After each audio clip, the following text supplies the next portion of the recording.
Cumberland Gap, Kentucky, November 1884. The first snow had already dusted the ridgeline when Duncan MacLeod began digging. Not for a well, not for a root cellar, for something his neighbors would call the stupidest waste of labor they'd ever witnessed. A rock bed, beneath where he planned to sleep.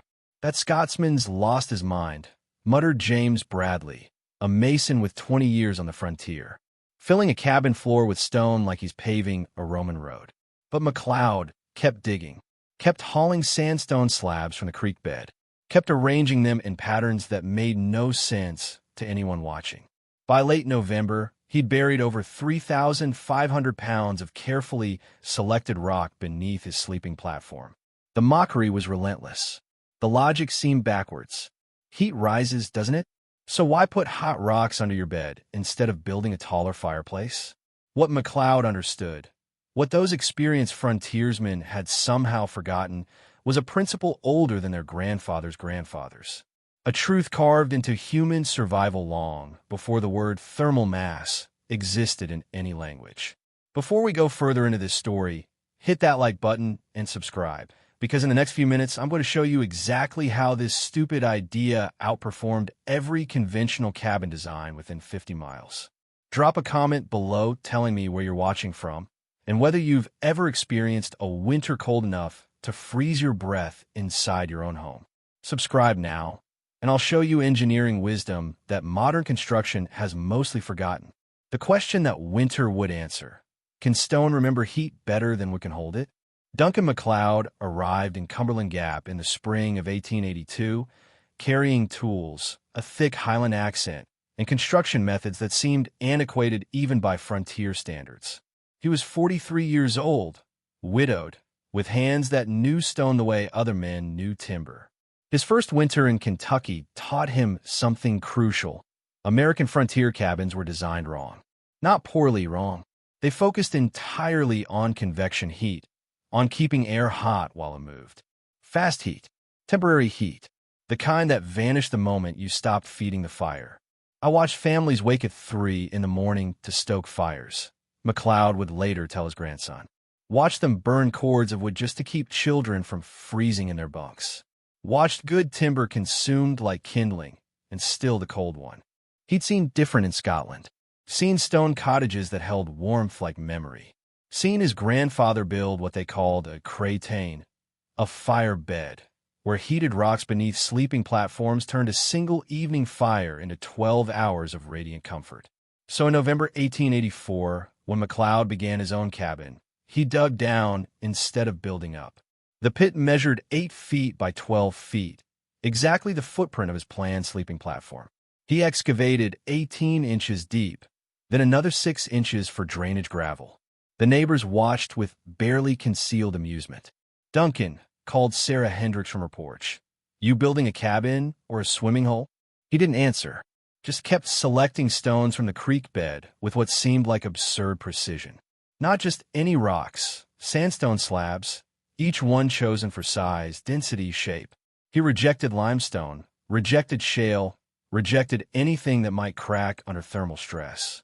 The stone must drink heat slowly and give it back the same way, he explained to young Thomas Bradley, the only neighbor who bothered asking. Like a good whiskey barrel. Rush it, and you lose everything. Thomas's father, James Bradley, the master mason who'd built half the chimneys in 3 counties, laughed openly when he heard this. MacLeod's confusing masonry with moonshining, he announced at the general store. Stone is stone. Heat is heat. You want warmth, you build a firebox, right, and stack the chimney tall. That's engineering. What he's doing is Highland superstition dressed up as innovation. But MacLeod continued. He laid the largest stones first, slabs weighing 80 to 100 pounds each, creating a base layer with carefully planned gaps for air circulation. Above that, progressively smaller stones, fitted together like a 3-dimensional puzzle. The total weight, when finished, exceeded 3,500 pounds. Then came the part that truly baffled everyone. He built his firebox not in the wall, not in the center of the cabin, but positioned so its heat would channel directly into the stone bed through a series of clay-lined passages. He's heating the floor to warm the ceiling, scoffed Bradley. It's base backwards. Physics doesn't work upside down just because you learned it in the old country. November frost came early that year. While neighbors raised walls and notched logs, McLeod spent 3 full days just arranging rocks, adjusting angles, testing airflow with candle smoke, calculating something in his head that he refused to explain. The social cost was real. Invitations stopped. Conversations grew brief. When McLeod walked into McCreary's store, the talk would pause, then resume with barely suppressed snickers once he'd left. Give him credit for commitment to foolishness, someone would say, and the others would laugh. But McLeod had committed to something else entirely. He'd committed to remembering what cold truly meant. What it meant to wake with ice on the inside of your window. What it meant to feel your children shiver despite a roaring fire 6 feet away. What it meant to burn a week's worth of cutting and hauling in a single desperate night. He'd committed to solving a problem most frontiersmen had simply accepted as the cost of winter survival. And he'd committed to proving that ancient wisdom, when properly applied, could outperform modern assumptions. The first test would come sooner than anyone expected. To understand why McLeod's neighbors called his design stupid, you have to understand what they knew about heat and what they'd forgotten. Frontier heating in 1880s Kentucky followed a simple logic. Build a large firebox, burn hot fires, keep the air moving. Standard cabin design placed the fireplace on an exterior wall, usually the north-facing wall, with a stone chimney rising 15 to 20 feet. The firebox would be broad and deep, capable of handling logs up to 30 inches long. The physics seemed obvious. Hot air rises. Fill the room with it. The bigger the fire, the warmer the cabin. What this approach actually created was a thermal roller coaster. During active burning, the air temperature near the fire might reach 95 degrees Fahrenheit, while the far corner stayed at 52 degrees Fahrenheit. The moment the fire died to coals, usually around 2 a.m., temperatures would plummet. By dawn, it wasn't uncommon for the interior to drop to 38 degrees Fahrenheit, even with banked embers still glowing. The response? Wake up, add wood, stoke the fire, repeat. Families on the frontier consumed between 4 and 7 cords of wood per winter just for heating. That represented weeks of labor: felling, bucking, splitting, stacking, hauling. A significant percentage of a man's annual work went quite literally up in smoke. McLeod had watched this pattern with increasing frustration. "They're heating air," he'd mutter, "air that escapes through every gap, every crack, every time the door opens. They're trying to warm something that refuses to be warmed." His approach inverted the entire concept. Instead of heating air, McLeod designed his system to heat mass. Specifically, thermal mass, materials capable of absorbing large quantities of heat energy and releasing it slowly over extended periods. The stone bed he'd constructed wasn't random. Every element served a calculated purpose. The sandstone slabs he'd selected had a specific heat capacity of approximately 0.2 BTU per pound per degree Fahrenheit. In practical terms, this meant his 3,500-pound stone bed could absorb and store roughly 700 BTU for every degree of temperature increase. Heat it to 200 degrees Fahrenheit, and you're storing around 84,000 BTU of thermal energy. For comparison, heating the air in a typical 400-square-foot cabin to 70 degrees Fahrenheit stored less than 3,000 BTU total. The moment that heated air leaked out, which it constantly did, the energy was gone forever. Stone, however, held its heat jealously. McLeod's design channeled hot gases from his firebox through a series of clay-lined passages that ran beneath and around the stone bed before venting through the chimney. This meant the combustion heat didn't just rise uselessly up the flue, it transferred directly into the thermal mass. The sleeping platform he built above the rock bed sat on short posts, creating a 6-inch air gap. This gap served dual purposes. It allowed radiant heat from the stones to warm the platform from below, and it created a convection current that distributed warmth more evenly than any fireplace could manage.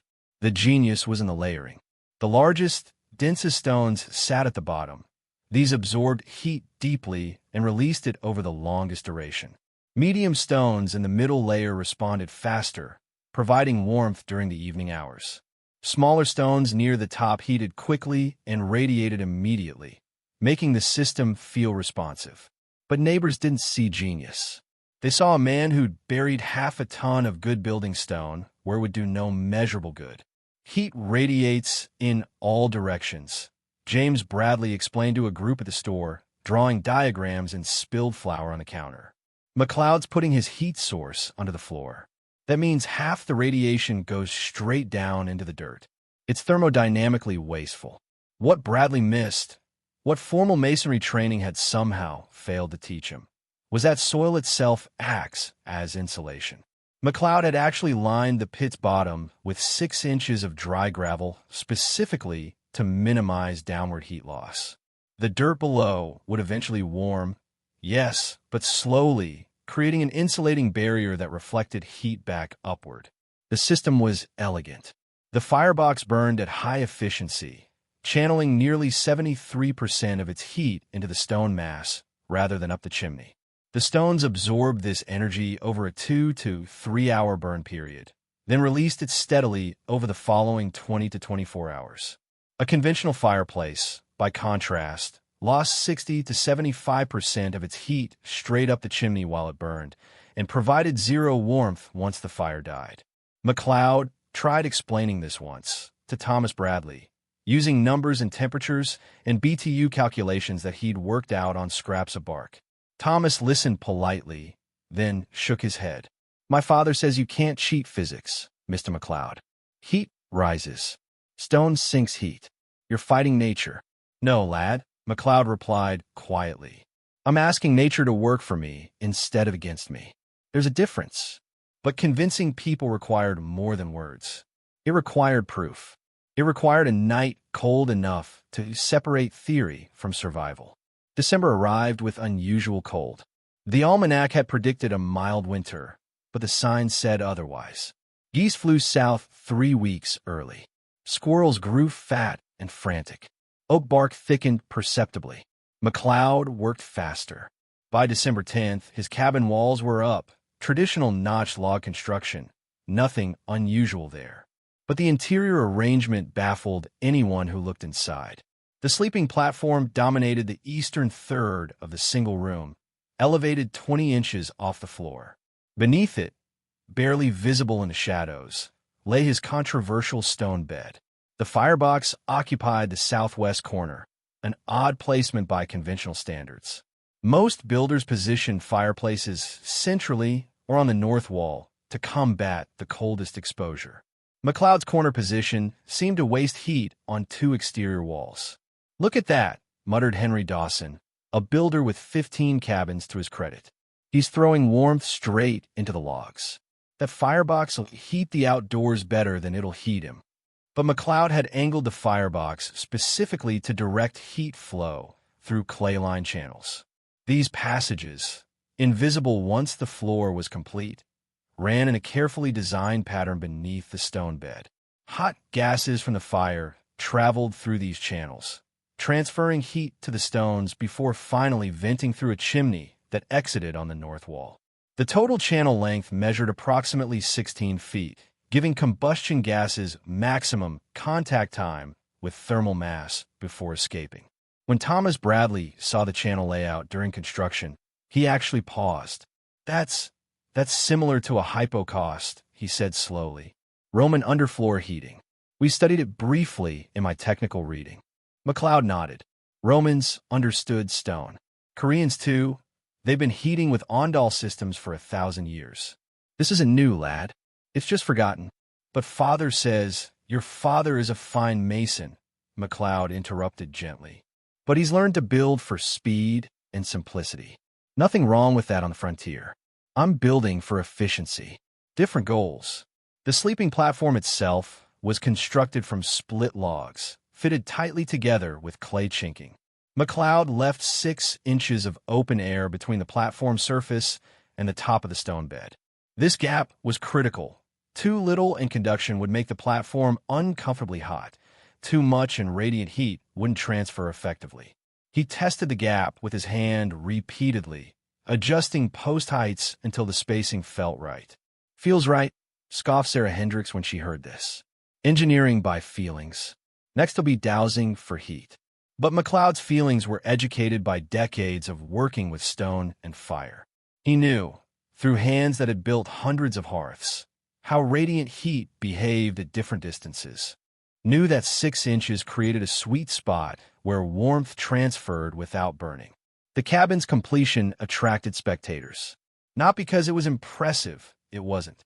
McLeod's cabin was smaller than most, cruder in some finishing details, and that bizarre rock bed made the floor uneven in ways that would annoy any housewife. They came to witness the inevitable failure. First cold snap, he'll be ripping out those rocks and building a proper fireplace, predicted Dawson.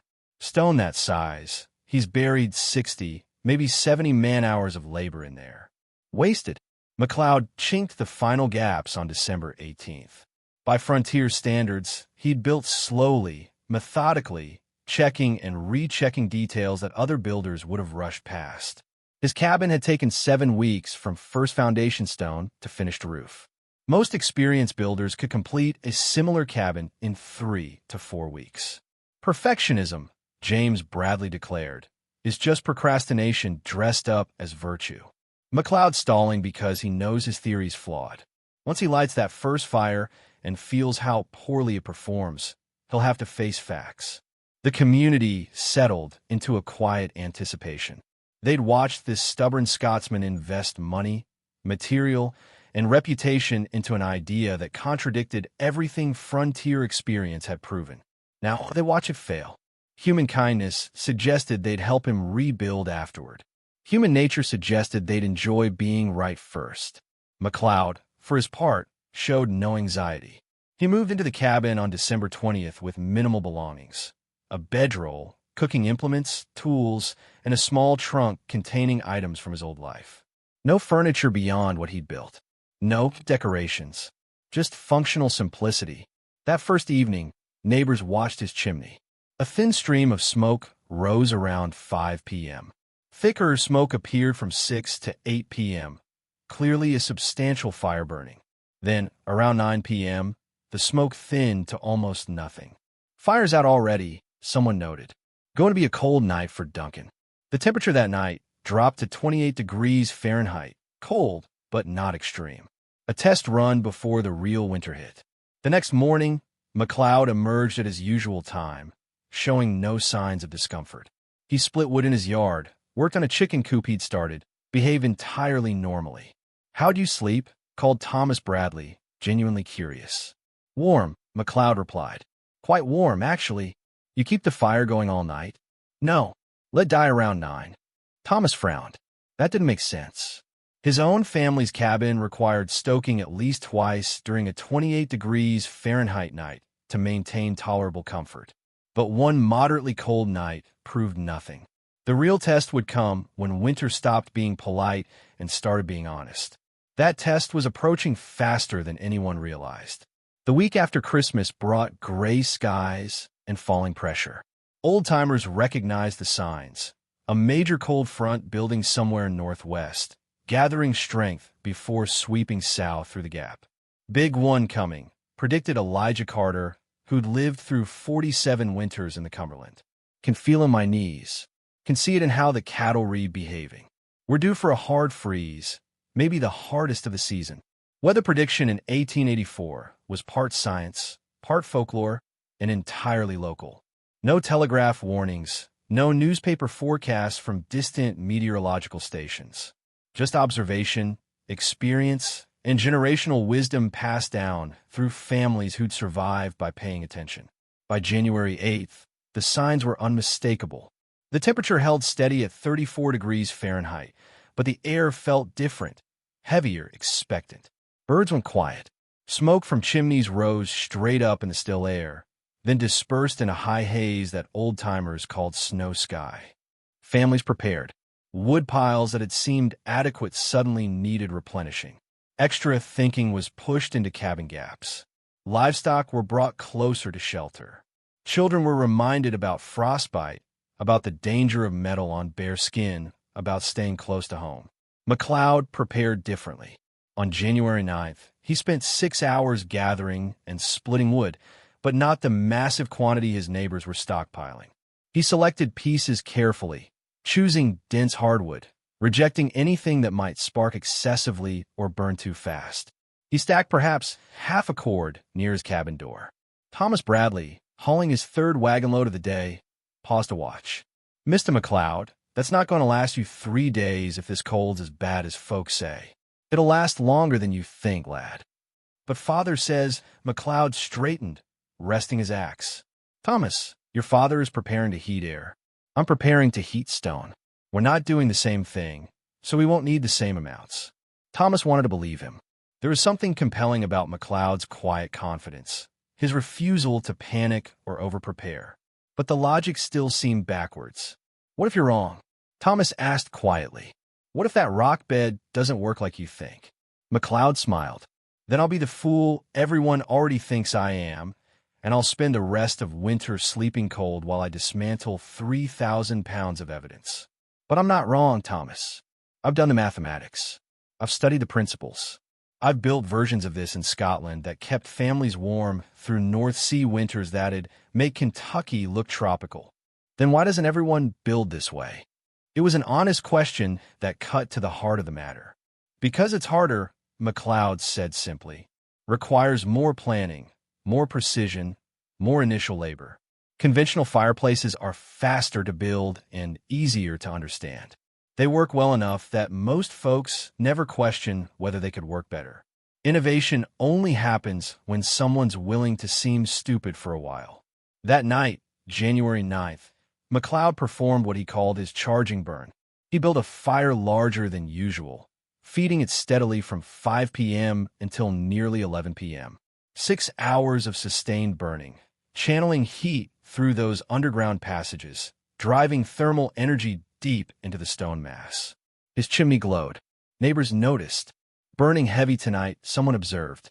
Maybe he's finally realized that rock bed won't hold heat like he thought. But McLeod wasn't compensating for failure. He was preparing for success. The extended burn was intentional, calculated to fully charge the thermal mass before the extreme cold arrived. Around 11 p.m., he let the fire die to coals, then to ash.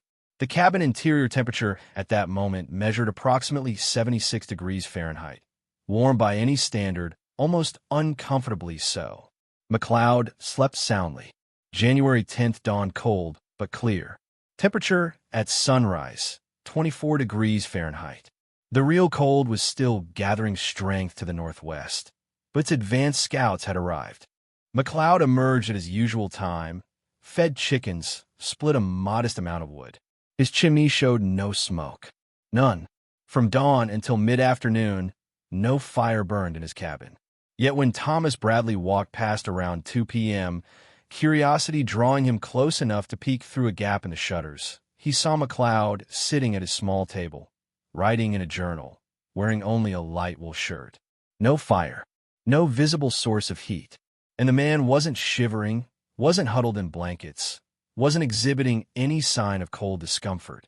Thomas hurried home, troubled by what he'd seen. Told his father. James Bradley dismissed it. Afternoon sun coming through south-facing gaps. Or the man's tougher than most. Or he's lying about not having a fire. Either way, wait until tomorrow night. Wait until the real cold hits. Then we'll see if Scottish rock magic works better than good American timber. The barometric pressure continued falling. By evening of January 10th, the temperature had dropped to 19 degrees Fahrenheit. Still not extreme, but trending wrong. Cattle grew restless. Dogs stayed close to hearths. The air tasted metallic the way it does before severe weather. McLeod built another fire that evening, moderate size, burned for about 4 hours. Smoke thinned around 10 p.m., then ceased entirely. Neighbors stoked their own fires larger, preparing for a night that felt like it might be the beginning of something serious. They were right. January 11th would be remembered as the day the cold arrived in earnest. But January 12th to January 12th would become the day Duncan MacLeod's stupid rock bed either proved every skeptic right or revealed a truth about heat and stone that frontier America had somehow forgotten. If you're still watching, go ahead and hit that like button, because what happens next change how 17 families in Cumberland Gap built their cabins. And drop a comment below. What's the coldest temperature you've ever experienced? Subscribe now, because the next chapter shows exactly what happened when the temperature hit 18 below zero. The test was no longer approaching. It had arrived. January 12th, 1885 began with silence. Not the peaceful quiet of a winter morning, but the oppressive silence that comes when cold becomes so severe that everything alive retreats into whatever shelter it can find. Birds didn't sing. Wind didn't blow. Even the usual creaking of frost-stressed timber seemed muted, as if sound itself had frozen. Thomas Bradley woke at 5:30 a.m. to a cabin interior that measured 41 degrees Fahrenheit, despite his father having stoked the fire twice during the night. The water bucket near the door had frozen solid. Frost covered the inside of the window shutters in crystalline patterns that would have been beautiful if they weren't terrifying. Outside, the temperature had plunged to minus 18 degrees Fahrenheit, 18 degrees below 0 Fahrenheit. In modern terms, minus 28 degrees Celsius. Cold enough that exposed skin would begin showing frostbite damage within 10 minutes. Cold enough that improper shelter could kill you in your sleep. Cold enough that the difference between adequate preparation and excellent preparation became the difference between discomfort and disaster. James Bradley stood at his fireplace, feeding split oak into flames that seemed to produce more light than heat. The firebox glowed orange, almost white at the core, consuming wood at a rate that made him mentally recalculate his winter supply. "This keeps up, we'll burn through another cord before week's end," he muttered. His wife, Margaret, huddled near the hearth with their two youngest children, all of them wrapped in every blanket they owned. The far side of their cabin, barely 12 feet from the roaring fire, felt like standing outside. "How's McLeod managing, you think?" Margaret asked, genuine concern in her voice despite the months of mockery. James grunted. "Probably learned his lesson by now. Probably wishes he'd listened to people who actually know construction." But Thomas, pulling on boots to tend the livestock, felt a nagging curiosity. McLeod's chimney, visible from their window, showed no smoke. None at all. Either the man had frozen to death in the night, or something else was happening. Something that contradicted everything Thomas had been taught about winter survival. At 6:15 a.m., against his father's protests, Thomas bundled himself in 3 layers and walked the 100 yards to McLeod's cabin. The cold attacked immediately. Not the gradual chill of a normal winter morning, but sharp, aggressive assault that found every gap in his clothing, every exposed inch of skin.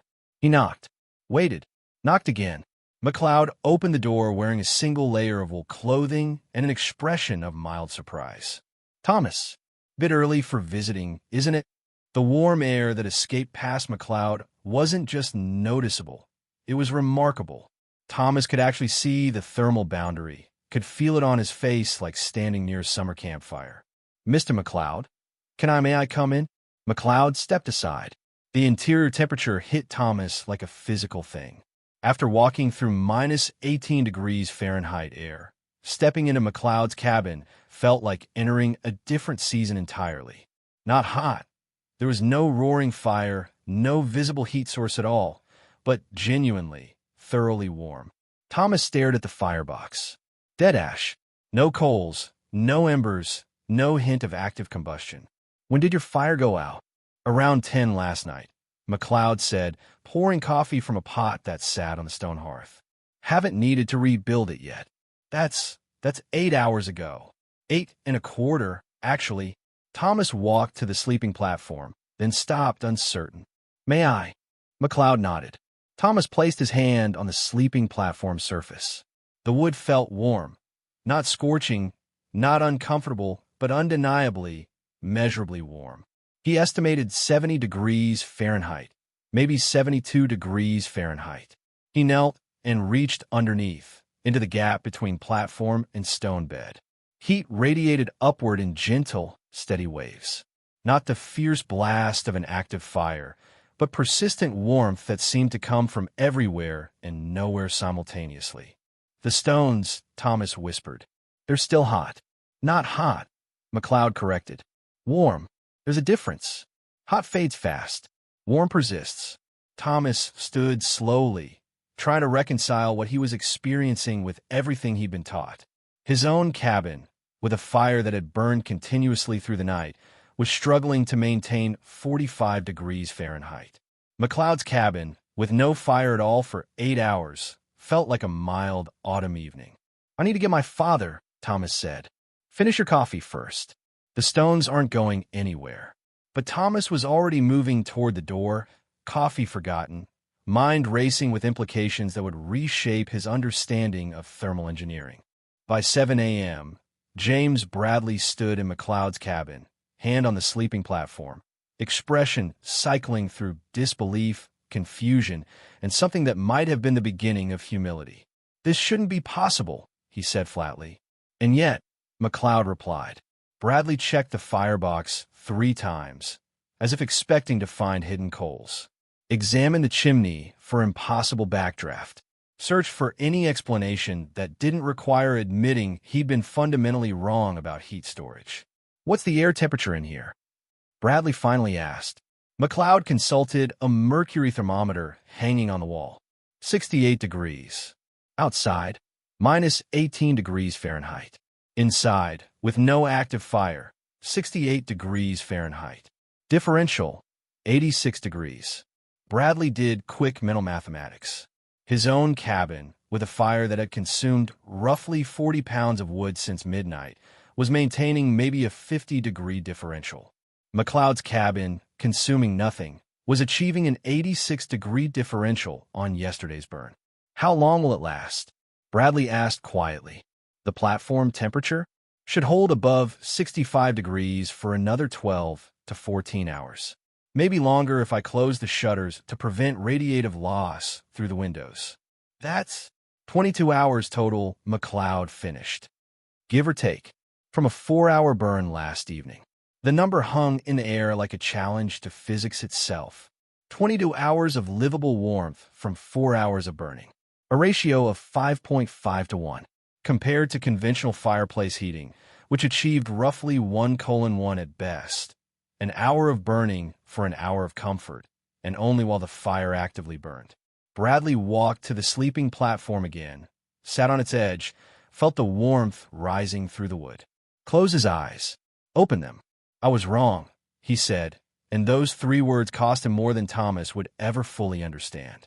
"I was absolutely, completely wrong." McLeod nodded, but didn't gloat. Didn't deliver the speech about Scottish wisdom or frontier arrogance that he'd probably earned the right to make. "Stone remembers heat," he said simply. "Always has. We just forgot to ask it to share." Word spread through Cumberland Gap like smoke on a clear day. By noon, 7 families had sent representatives to examine McLeod's cabin. By evening, that number had grown to 14. They came skeptical and left quiet, hands still tingling from touching a sleeping platform that had no business being warm. The temperature outside never rose above minus 12 degrees Fahrenheit all day. A brutal, sustained cold that tested every cabin, every preparation, every assumption about winter survival. McLeod built a new fire around 6 p.m., moderate size, burned for 3 hours. His total wood consumption for a day that required maximum heating, approximately 30 pounds of split hardwood. James Bradley's cabin, by comparison, had consumed nearly 120 pounds to maintain barely adequate warmth. The efficiency differential wasn't marginal. It was revolutionary. That night, as families huddled around fires that seemed to fight a losing battle against the cold, conversations turned to stone, to thermal mass, to the stubborn Scotsman who'd been mocked for understanding something they'd all forgotten. "How many pounds of rock did he use?" someone asked. 3,500, I heard. "Where would you even get that much sandstone?" "Creek bed. That's where he got it." "How deep did he dig?" 20 inches, maybe 24. The questions came faster than answers. The interest was no longer idle curiosity. It was survival calculation. If McLeod's method could cut wood consumption by 75%, while providing superior comfort. That wasn't just clever. It was life-changing. It was the kind of innovation that separated families who merely survived winter from families who lived through it. Thomas Bradley couldn't sleep that night, despite the warm fire his father had burning. He kept thinking about heat and stone and stubbornness. Kept seeing McLeod's calm face as he poured coffee in a cabin that shouldn't have been warm but was. Kept wondering how many other pieces of old wisdom they dismissed as primitive when they were actually just forgotten. The answer would reshape frontier construction across 3 counties. But first, it had to prove itself sustainable. One day of success could be luck. Consistent performance across an entire winter, that would be proof. January 12th, 1885 was just the beginning. The technical documentation of McLeod's rock bed performance came from an unexpected source, Thomas Bradley himself. Starting January 13th, young Bradley began keeping detailed records. He wasn't a scientist. Formal education on the frontier was sparse at best, but he had basic literacy, a functional understanding of mathematics, and access to his father's tools, including a reliable mercury thermometer. What Thomas recorded over the following 2 weeks would become a local reference document, copied and discussed throughout Cumberland Gap, and eventually carried as far as Lexington by travelers who had heard the story. The numbers told a story that words struggled to capture. January 13th, 1885. Exterior temperature at dawn. Minus 14 degrees Fahrenheit McLeod's cabin interior. Pre-fire 66 degrees Fahrenheit time elapsed since last fire went out. 11 hours, 45 minutes fire built. 5:45 p.m. fire duration. 3 hours, 20 minutes wood consumed. Approximately 28 pounds, measured by Thomas using his father's scale. Peak interior temperature, 9:15 p.m., 74 degrees Fahrenheit sleeping platform surface temperature. Measured at 10 p.m., fire extinguished 89 degrees Fahrenheit comparison measurements from Bradley family cabin, same date interior. Temperature at dawn, 43 degrees Fahrenheit. Fire had been stoked at 4 a.m. Fires maintained, 6 a.m., 11:30 a.m. for p.m., 9 p.m. total wood consumed. 118 pounds peak interior temperature, 71 degrees Fahrenheit, near firebox. Sleeping area temperature, 54 degrees Fahrenheit, far wall, 11 feet from fire. The differential was stark. McLeod achieved superior comfort with 76% less fuel consumption. But Thomas wanted to understand the mechanism, not just document the results. On January 14th, with McLeod's permission, he conducted a more detailed investigation of the rock bed itself.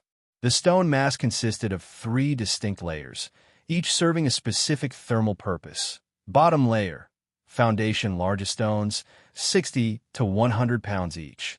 Total weight, approximately 1,400 pounds. These stones sat directly on gravel drainage, positioned with 2 to 3 inch gaps between them for air circulation. Their mass and depth meant they absorbed heat slowly and released it over the longest duration, 18 to 24 hours under normal operation. Middle layer, buffer medium stones, 20 to 50 pounds each. Total weight, approximately 1,200 pounds. Fitted more tightly together with smaller gaps. These stones heated faster than the base layer but slower than the top layer, creating a thermal buffer that smoothed out temperature fluctuations. Heat retention, 12 to 16 hours. Top layer, responsive smaller stones and river rocks, 5 to 20 pounds each. Total weight, approximately 900 pounds. Positioned closest to the heat channels, these stones heated quickly and provided immediate warmth response. Heat retention, 6 to 10 hours. The 3-layer system created what modern engineers would call a thermal gradient. Different response times working together to provide both immediate comfort and long-duration heating. Thomas also documented the heat channel system. The channels were roughly 8 inches wide and 6 inches deep, lined with clay to prevent heat loss into surrounding soil. They followed a serpentine path, maximizing contact length between hot gases and stone mass. Total channel length, 16 feet, 3 inches, Thomas measured. Hot combustion gases entered at approximately 800 to 900 degrees Fahrenheit, estimated based on fire intensity. By the time they reached the chimney exit, temperature had dropped to roughly 250 to 300 degrees Fahrenheit, meaning 600 plus degrees of heat differential had been transferred into the stone mass rather than vented uselessly into the atmosphere. By comparison, conventional fireplace design vented gases at 500 to 700 degrees Fahrenheit, wasting that thermal energy. The sleeping platform's 6-inch air gap proved crucial. Thomas measured temperatures at different positions. Stone surface temperature, 1 hour after fire extinguished 142 degrees Fahrenheit air temperature in the 6-inch gap. 98 degrees Fahrenheit underside of sleeping platform. 84 degrees Fahrenheit top surface of sleeping platform. 72 degrees Fahrenheit. The gradient demonstrated how radiant heat transferred efficiently without creating uncomfortable hotspots. The air gap acted as a thermal moderator, preventing direct conduction while allowing radiation to warm the sleeping surface evenly. "It's brilliant," Thomas told his father on January 16th, showing him the measurements. Every element serves multiple purposes. The stone stores heat. The gaps let it circulate. The layers create different timing. The platform height moderates the transfer. Nothing is wasted. James Bradley studied his son's notes in silence. The numbers were undeniable. The engineering was sound. The efficiency was revolutionary. "How much would it cost to retrofit our cabin?" he finally asked. "In materials? Maybe $12 for clay and gravel. We could harvest the stone ourselves from the creek." In labor, Thomas calculated mentally. 4 men, working full days, maybe 5 or 6 days total. Call it a week of hard work. To cut our winter wood needs by 3/4. "At least 3/4, father. Maybe more." Bradley looked at the fireplace that dominated his cabin's north wall. The fireplace he'd built with pride 15 years ago. The fireplace that worked exactly as frontier engineering said it should work.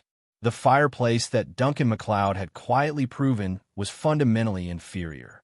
"Start talking to the neighbors," Bradley said. "See who's interested in learning the method. We'll do this proper. MacLeod teaching, me building, you documenting. If we're going to adopt Scottish engineering, we're going to do it right." Thomas grinned. MacLeod will appreciate the apology. "I'm not apologizing," Bradley said firmly. Then, after a pause, "I'm learning. There's a difference." But they both knew the truth.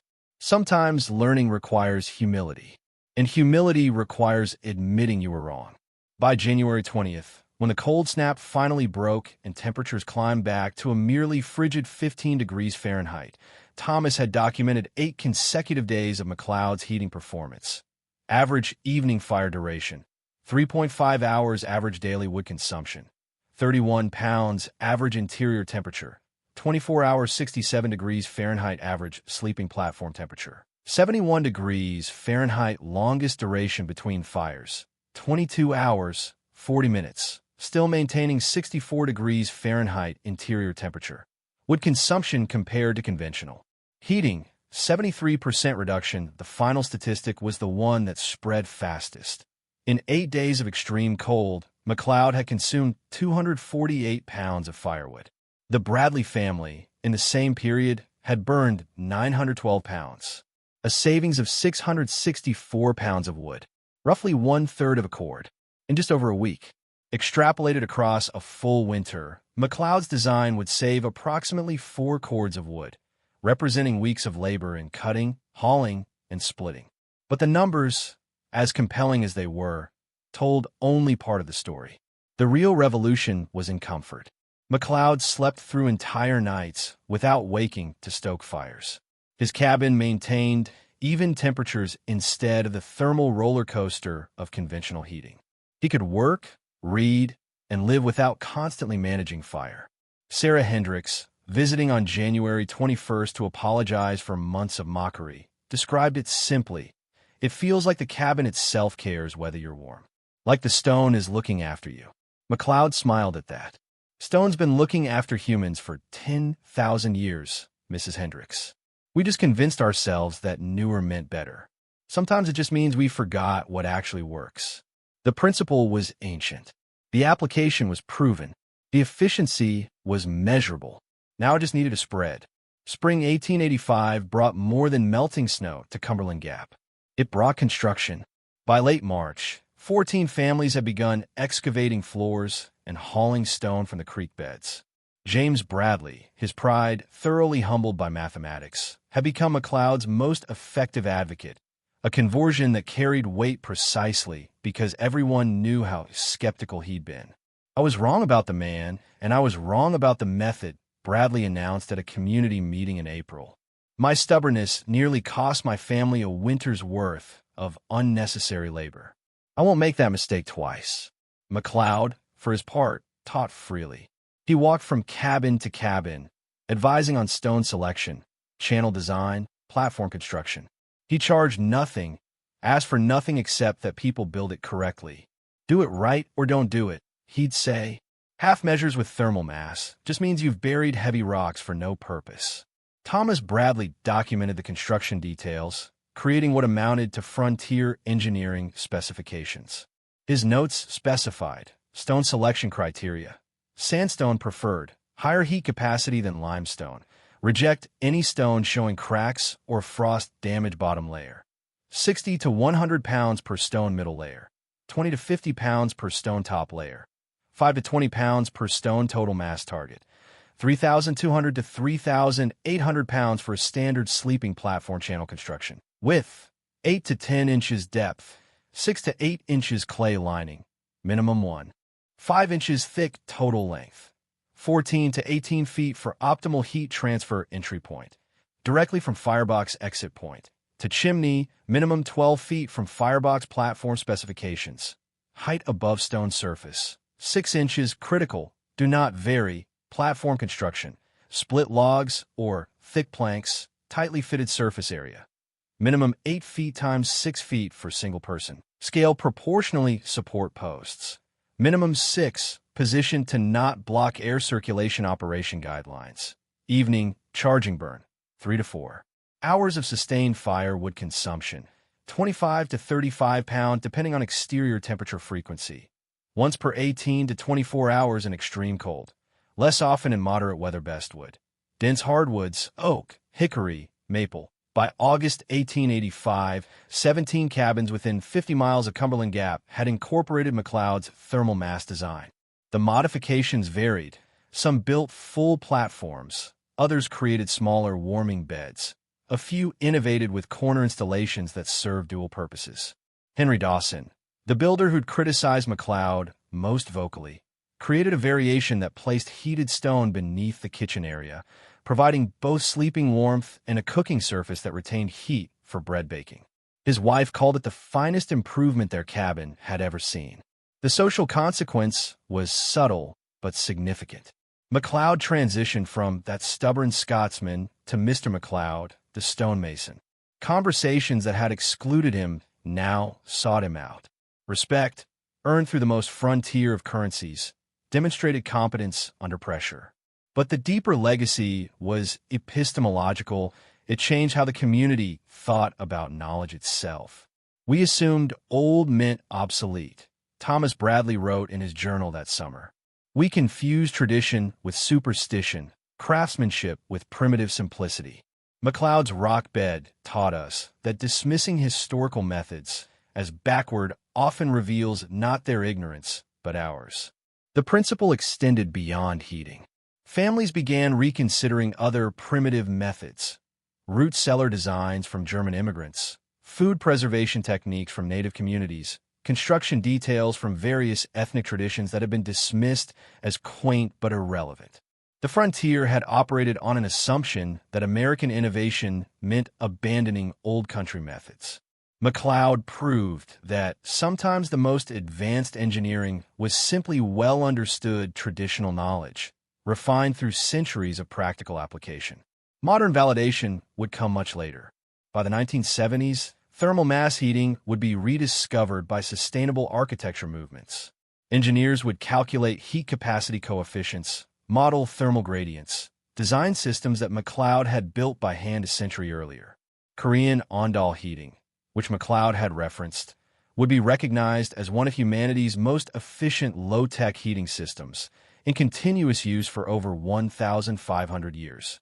Roman hypocaust systems would be studied in engineering programs as examples of sophisticated thermodynamic understanding.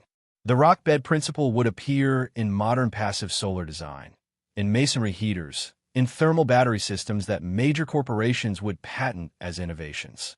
But in Cumberland Gap, in 1885, it was just stone and fire and a man who remembered what cold truly cost. McLeod lived in his cabin until 1903, when age and infirmity finally required him to move in with his daughter's family in Lexington. The cabin remained standing until 1927, when it was dismantled to make room for a larger structure. Thomas Bradley, who documented those January measurements with such care, kept his notes until his death in 1934. His grandson donated them to the Kentucky Historical Society, where they remain, tangible proof that frontier innovation sometimes meant looking backward to move forward. The 17 cabins that adopted McLeod's design in 1885 save an estimated 68 cords of wood that winter. That represented approximately 850 man-hours of labor not spent cutting, hauling, and splitting. Time redirected to other work, other life, other purposes beyond mere survival. But perhaps the truest measure of success was simpler. Families slept warmer. Children didn't wake shivering.